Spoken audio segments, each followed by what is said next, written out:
जय भोलेनाथ। नमस्कार, मैं आपकी सखी आपका स्वागत करती हूँ आपके अपने YouTube चैनल सखी सहेली पर। आज हम बात करेंगे हिंदू धर्म में सिंदूर लगाने के कुछ महत्वपूर्ण नियम और जानेंगे कि सुहागिनों के लिए सिंदूर कब लगाना चाहिए, कब नहीं लगाना चाहिए, कितनी बार लगाना चाहिए, कितनी बार नहीं लगाना चाहिए, और अगर सिंदूर गलती से हमसे गिर भी जाए तब हम क्या करें। मासिक धर्म में हम सिंदूर लगाएं कि नहीं लगाएं और कितना हमें खर्च करना चाहिए।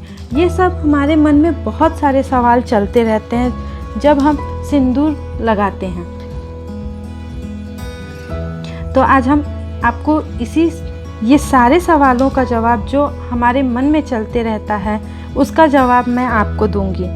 एक सुहागिन स्त्री के लिए सिंदूर कितनी ज़रूरी होती है ये सभी जानते हैं, पर आज के आधुनिक समय में कई सुहागिन स्त्रियां सिंदूर के महत्व को नहीं जान पाती, कभी लगाती कभी नहीं लगाती। तो हम सिंदूर की इसी महत्ता के बारे में बात करेंगे। तो चलिए शुरू करते हैं। तो जब जब हम कंघी करते हैं या फिर बाल अपना बनाते हैं तो हमें अपनी मांग भरनी चाहिए और थोड़ा कम कम लगाना चाहिए, क्योंकि बड़े बुजुर्ग का मानना है और कहना भी है कि हमारे हिंदू धर्म की कथाओं में भी के अनुसार बड़े बुजुर्गों का कहना है और हमारे हिंदू धर्म के कथाओं के अनुसार भी मानना है कि जितना हम कम सिंदूर खर्च करेंगे उतना सिंदूर लंबे समय तक चलेगा और हमारा सौभाग्य बना रहेगा। इसीलिए हमें सिंदूर थोड़ा थोड़ा लगाना चाहिए। जब हम बाल धोकर आते हैं तो ध्यान रखिए कि हमें ज़्यादा चौखट नहीं लांघना पड़े। चौखट तो आप लोग समझते ही होंगे, जो दरवाजे होते हैं उन्हें ही चौखट कहा जाता है। बहुत लोगों के घर में बाथरूम थोड़े दूर में होता है, जिससे उन्हें अपने रूम में जाने के लिए बहुत से चौखट से होकर जाना पड़ता है।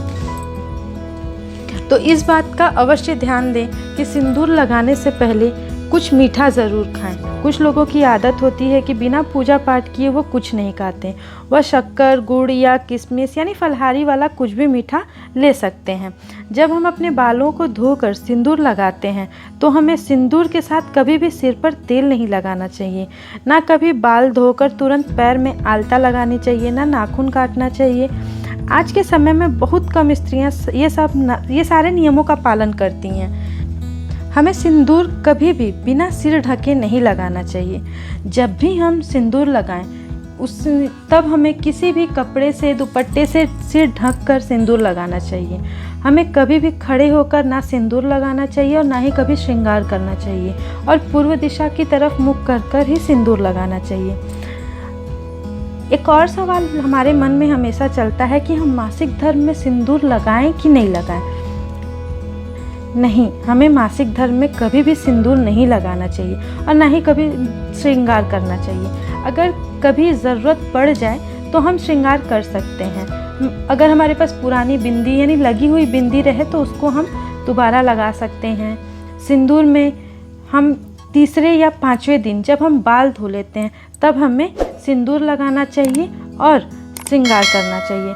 अगर एक और कभी हो जाती है कि गलती से हमसे कभी सिंदूर लगाने के टाइम पे या फिर कभी भी हाथ से लग के गिर जाता है तो इसमें हमें घबराना नहीं चाहिए।